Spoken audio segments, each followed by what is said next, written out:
모든 일의 시작은 무릎 수술 후 아들의 집에 잠시 머물게 된 그날이었다.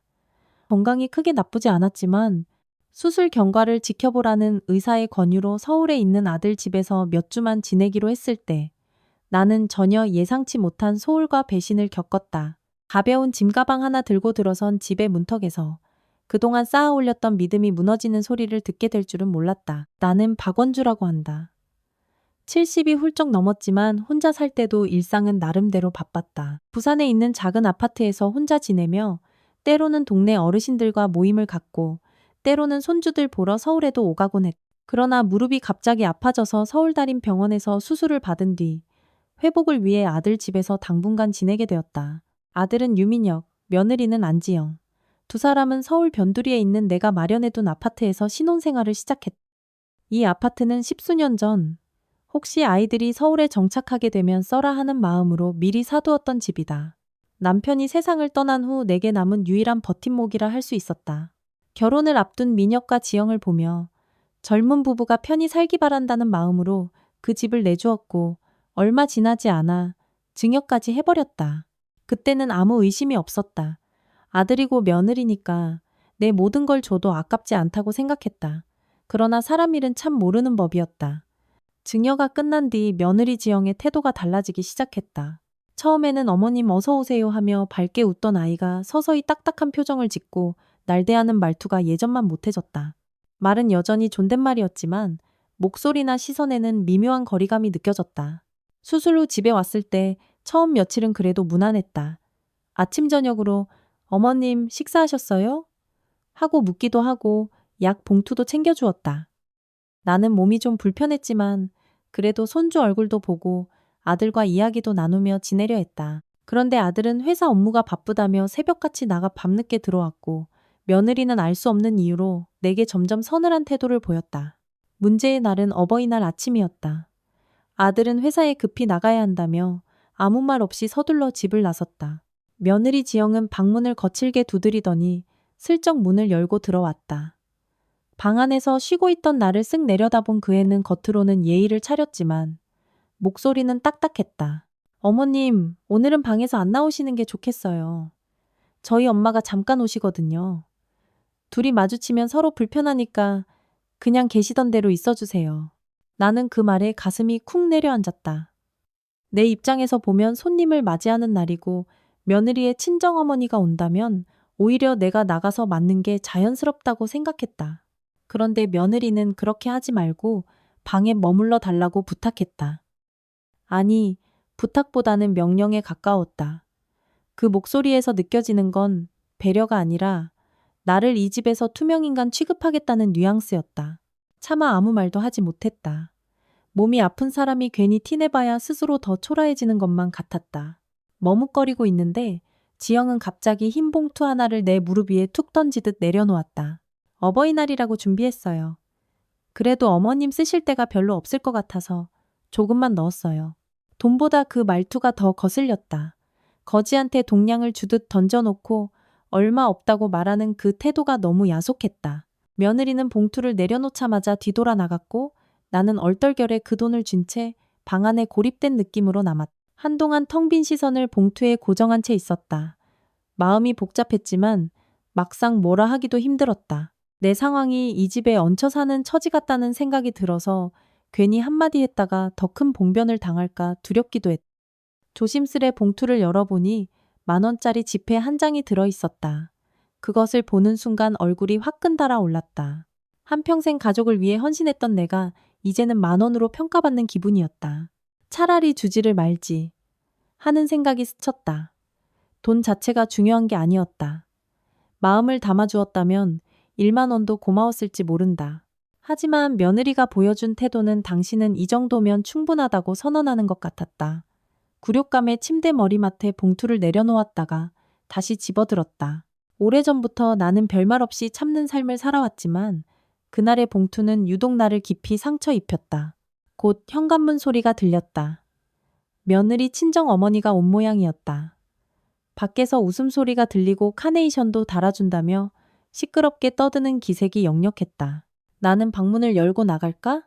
잠시 고민했다. 그래도 사돈이 왔으니 인사라도 드려야 할 텐데. 하지만 방금 전 며느리가 한 말이 떠올랐다. 서로 불편하니까 방에서 나오지 말라. 결국 문을 열지 않고 그대로 앉아 있었다. 바로 그때 거실 쪽에서 사돈의 말소리가 컸다. 아직도 너희 시어머니 집에 얹혀 계시니? 눈치도 없네. 이어지는 대화 속에는 나를 낮춰 부르는 표현이 가득했다. 문 너머에서 생생히 들려오는 비난에 가슴이 답답해졌다. 아픈 다리를 이끌고 나가서 한바탕 싸울 수도 없는 노릇이고 참잔이 서러움이 복받쳤다. 못 들은 척하고 방 안에 머무르려 했지만 이내 방문이 벌컥 열렸다.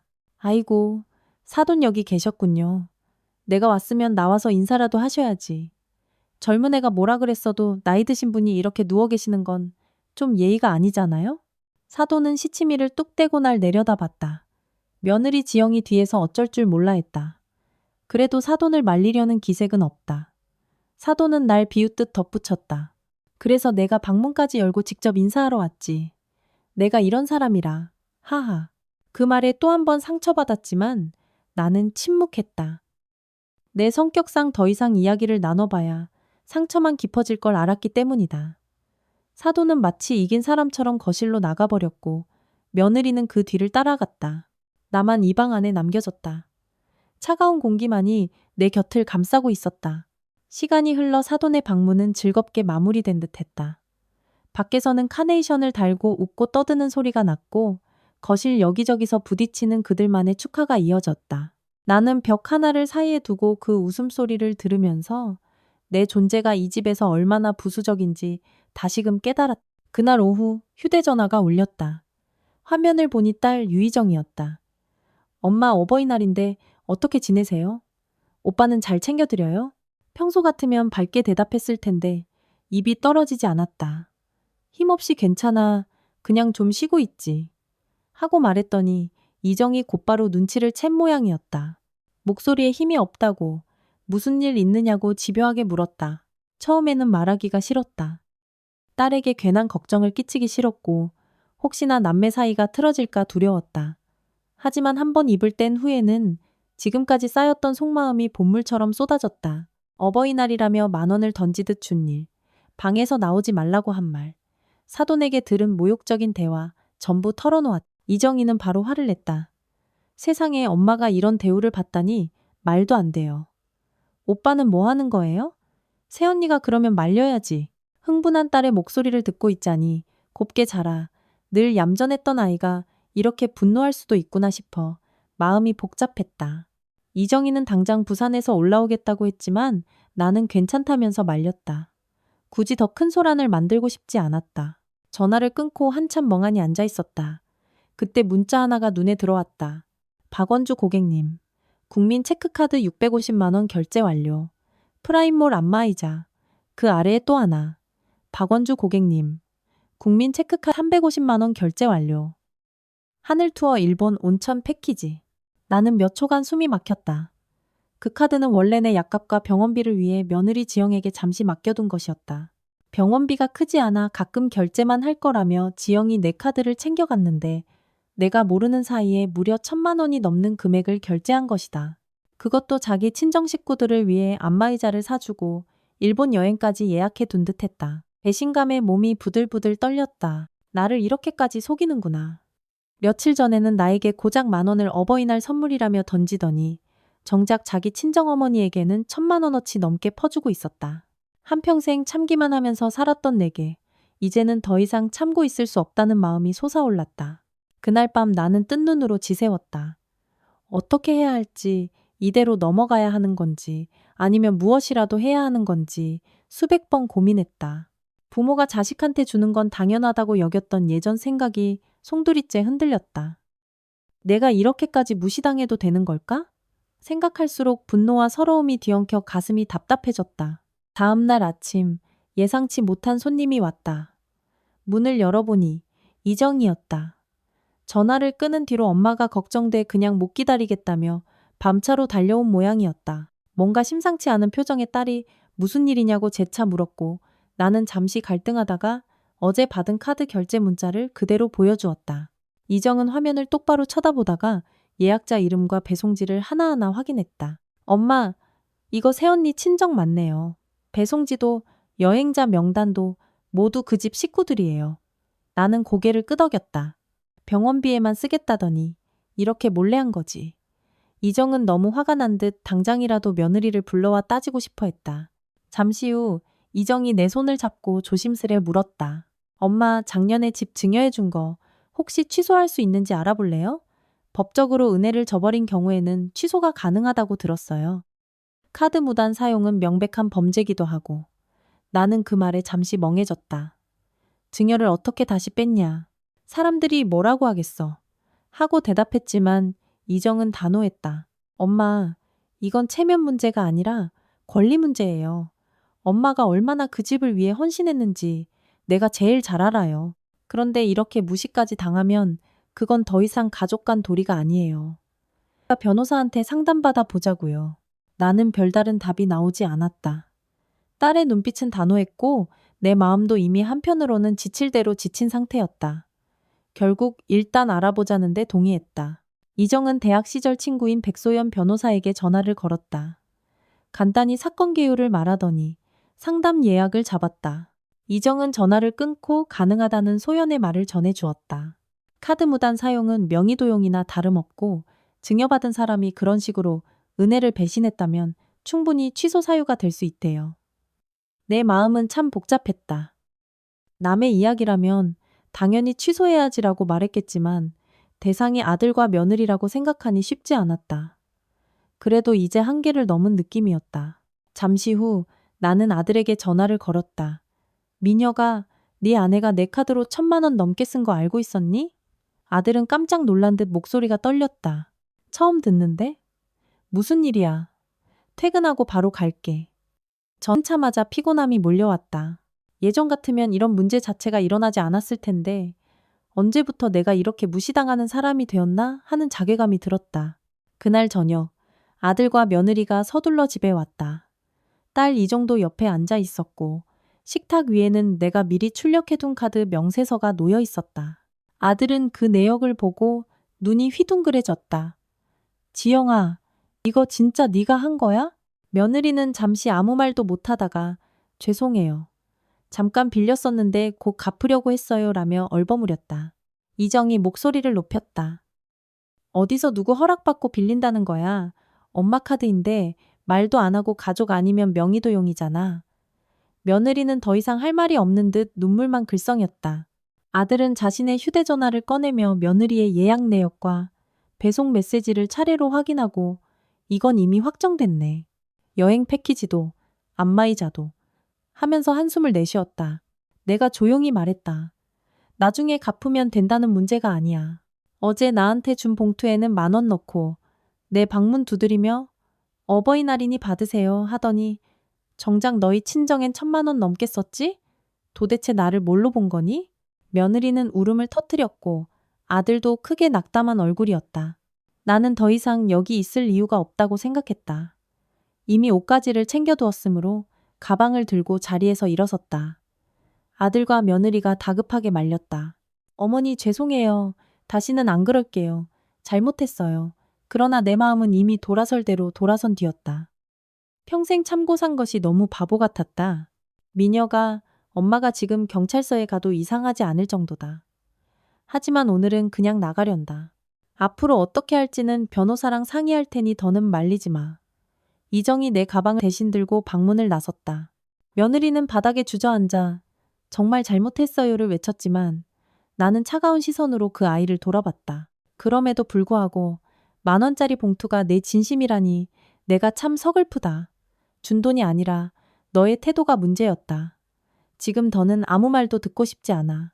그렇게 나는 아들의 집을 나왔다. 인근에 있는 작은 원룸을 이정이 미리 알아봐 두었기에 며칠은 거기서 머물며 병원 진료를 계속했다. 부산집에 바로 내려갈까 했지만 증여 취소니 고소장이니 할 일이 남았기에 서울에 더 머무르기로 했다. 생각보다 마음이 편해지는 걸 느꼈다. 더 이상 눈칫밥을 먹지 않아도 된다는 해방감 때문이었다. 이정은 나를 위해 서류를 꼼꼼히 준비했다.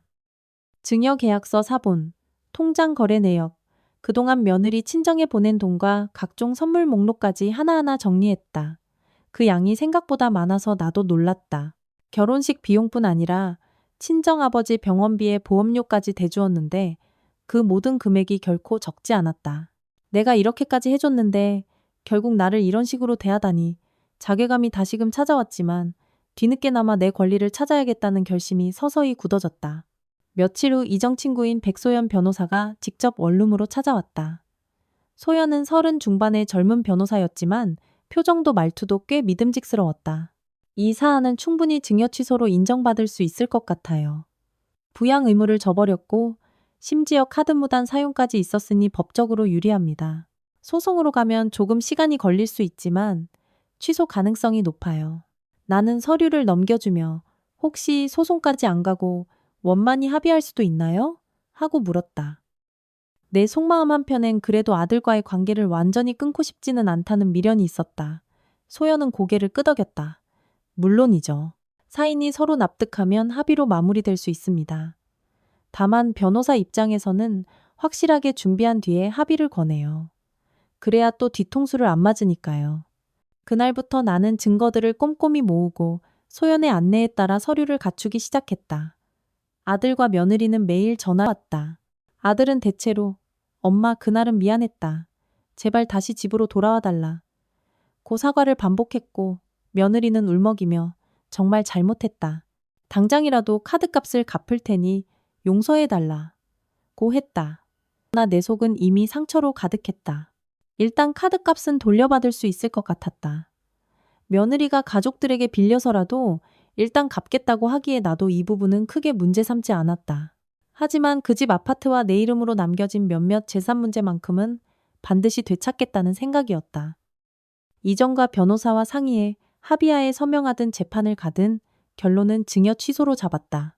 얼마 지나지 않아 나는 아들과 며느리를 카페로 불렀다. 더 이상 전화나 문자로 감정 소모를 하고 싶지 않았기에 직접 만나서 서류를 보여주고 최종적으로 결정 지으려 했다. 약속 시간보다 일찍 도착해 자리에 앉아 있으니 긴장감이 감돌았다. 한쪽 무릎은 아직 다 낫지 않아 살짝 뻐근했지만 마음은 의외로 담담했다. 곧 아들과 며느리가 들어왔다. 며느리 얼굴은 잔뜩 굳어 있었고 아들은 눈에 눈물을 가득 머금고 있었다. 나는 거두절미하고 서류 뭉치를 테이블에 올려놓았다. 이건 증여 취소 서류야. 너희가 도장 찍으면 그대로 진행될 거다. 차량과 예전에 증여한 아파트 전부 다시 내 명의로 돌아올 거다. 그리고 나서 너희가 어떻게 살든 난 관여하지 않을 거야. 아들은 당황한 듯 숨을 크게 내쉬었다. 엄마, 한 번만 기회를 더 주세요. 지영이도 많이 반성하고 있고 저도 어머니께 더 잘할게요. 그날은 우리가 정말 실수했어요. 며느리는 고개를 숙이고 울먹였다. 어머님, 죄송해요. 제가 너무 어리석었어요. 어버이날에 그런 태도를 보여드릴 게 아니었는데 제발 용서해 주세요. 나는 그 모습을 보며 한편으로는 마음이 아팠다. 그러나 그동안 쌓인 서러움이 너무나 컸다. 용서? 그래, 나중에 마음이 풀리면 용서해야 할 수도 있겠지. 하지만 이미 너희가 넘지 말아야 할 선을 넘었다. 한평생 가족을 위해 희생했고 너희에게 아낌없이 주었는데 돌아온 건 배신이었다. 난 이제 내 몫을 되찾고 남은 인생을 내가 원하는 대로 살 거다. 아들은 흐느꼈고 며느리는 눈물을 훔치며 서류를 바라봤다. 정말 이 길밖에 없나요? 나는 고개를 끄덕였다. 이미 변호사도 선임했고 필요하다면 재판까지 갈 거다. 너희가 나를 이 지경으로 몰아넣은 이상 되돌릴 수 없다. 아들과 며느리는 결국 서류에 각각 서명했다. 그들은 울면서 잘못했다고 말했지만 내 감정은 차분했다. 손끝이 조금 떨리고 있었지만 머릿속은 맑았다. 이제 나는 내가 나를 지키는 사람이 되는구나 하는 생각에 기나긴 침묵이 오히려 가슴 깊은 곳을 시원하게 헤집고 지나가는 것 같았다. 서류를 확보하고 카페 밖으로 나왔을 때 문득 하늘이 맑고 파랗게 보였다. 이정이 내 옆에서 작은 미소를 지으며 물었다. 엄마, 괜찮아요? 나는 고개를 끄덕였다. 처음으로 내가 나 자신을 위해 결정했다. 그래서 괜찮아. 그 후 며칠간 행정 절차를 밟았고 아들과 며느리가 약속대로 카드값을 돌려주었다. 변호사와 함께 처리한 증여 취소도 무리 없이 마무리 단계에 접어들었다. 아파트 명의는 다시 내 것으로 돌아올 예정이었다. 부산에 있는 내 작은 아파트와는 또 다른 내 자산을 되찾게 되었다는 안도감도 컸지만 무엇보다 내 존엄을 내 손으로 지켰다는 사실이 더 의미 있게 다가왔다. 내가 호적상 부모라고 해서 영원히 희생만 해야 하는 것은 아니라는 걸 70 넘어서야 비로소 배웠다. 때로는 자식보다 내 삶이 더 소중하다는 걸 깨닫는 것도 큰 용기가 필요했다. 남편을 잃고 아들, 딸만 바라보며 살던 내게 참아야 한다는 고정관념이 너무 뿌리 깊었다. 그러나 이번 사건을 통해 나는 내 권리를 찾을 줄 아는 사람이 되었다. 모든 일이 마무리된 뒤 나는 부산으로 내려왔다. 무릎도 조금씩 회복되어 크게 걷는데 지장은 없었다. 집에 와보니 예전에 익숙했던 내 공간이 한층 편안하게 느껴졌다. 동네 친구들과 한 번씩 모임도 갖고 취미 삼아 그림 교실에도 등록했다. 가끔 서울로 진료를 받으러 갈 때면 이정이 만사 제쳐두고 나를 돌봐주었다. 아들과 며느리가 다시 전화를 걸어 정말 미안하다. 한 번만 만나서 이야기하자고 할 때도 있었다. 그래도 아직은 시간이 더 필요하다고 생각했다. 내 마음이 완전히 아물지 않았으니 굳이 서둘러 만나서 상처를 다시 헤집고 싶지 않았다.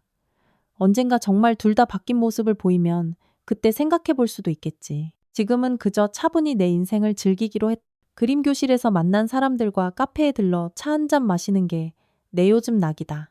예전 같으면 아들 집에서 손주들 돌보느라 정신없이 지내느라 엄두도 못 냈겠지만 이제는 다른 삶을 살고 있다. 내가 참 늦게 배웠지만 나도 이제 내 삶을 찾아갈 수 있구나 하는 생각에 문득 웃음이 났다. 바다를 내려다볼 수 있는 카페 창가에 앉아 찻잔을 손에 쥔 채 파도를 바라보고 있으면 마음이 잔잔해진다. 물결음 치고 흩어지기를 반복한다. 나의 지난 날들도 마찬가지였다. 가족을 위해 평생을 헌신했고 그 대가로 한번 크게 무너졌다. 하지만 그 무너짐 덕분에 마침내 내가 나로 설 수 있는 새로운 기회를 얻었다. 나는 이제 더는 침묵 속에서 참고만 살지 않을 것이다. 자식을 사랑해도 내가 짓밟히는 순간에는 멈춰야 한다는 걸 배웠다. 큰 충격이었지만 그 사건이 없었다면 나는 여전히 나 자신을 지키지 못한 채 속으로만 울고 있었을지 모른다.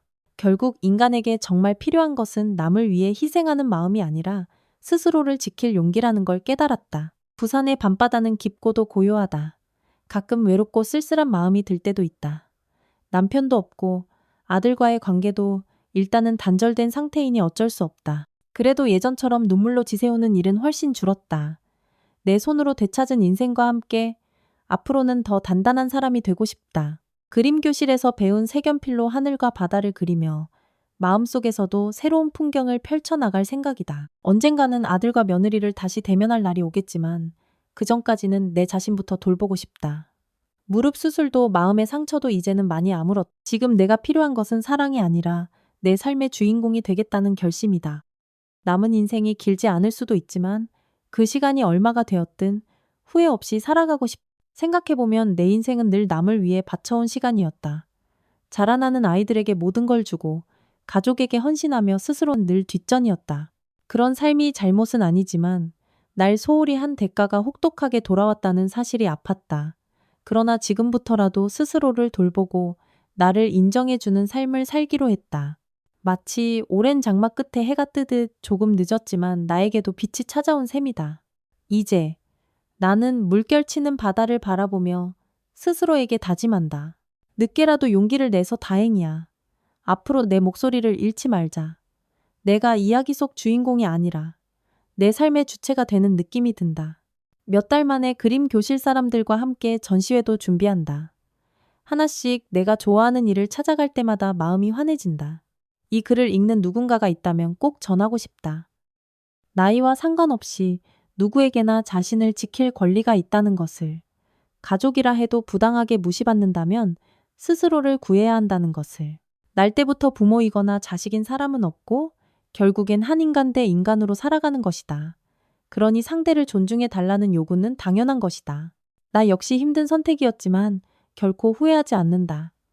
그 선택 덕분에 이제 내게 주어진 시간을 더 단단하고 자유롭게 쓸 수 있게 됐다. 바다가 잔잔하게 출렁이는 모습을 보며 나는 또 한 번 미소 지어본다.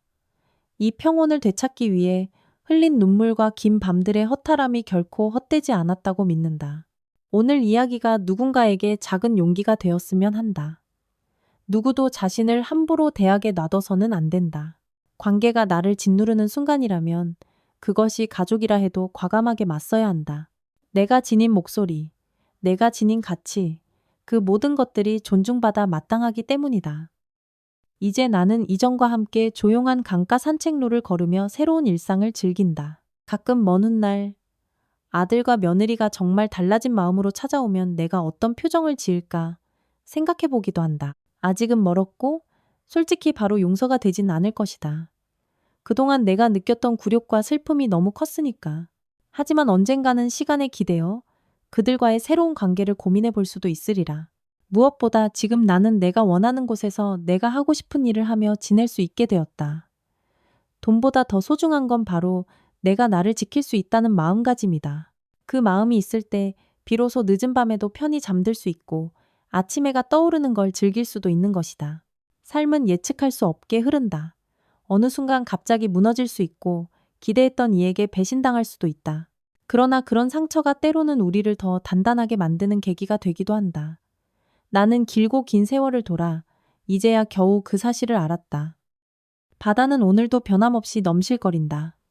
파도는 높게 치다가 곧 잦아들고 그러다 다시 솟구친다. 인생도 그처럼 오르내림을 반복한다. 그래도 더 이상 두렵지 않다. 나는 내가 걸어온 길, 그리고 앞으로 걸어갈 길을 전부 통째로 사랑할 준비가 되어 있기 때문이다. 이상 내가 다시 찾은 내 목소리와 삶의 이야기를 마친다. 부디 이 글이 누군가에게 작은 힘이 되기를 바란다. 그리고 기억했으면 한다. 어제까지 남을 위해 살았다 해도 오늘부터는 나 자신을 위해 사는 길이 결코 늦지 않다는 사실을.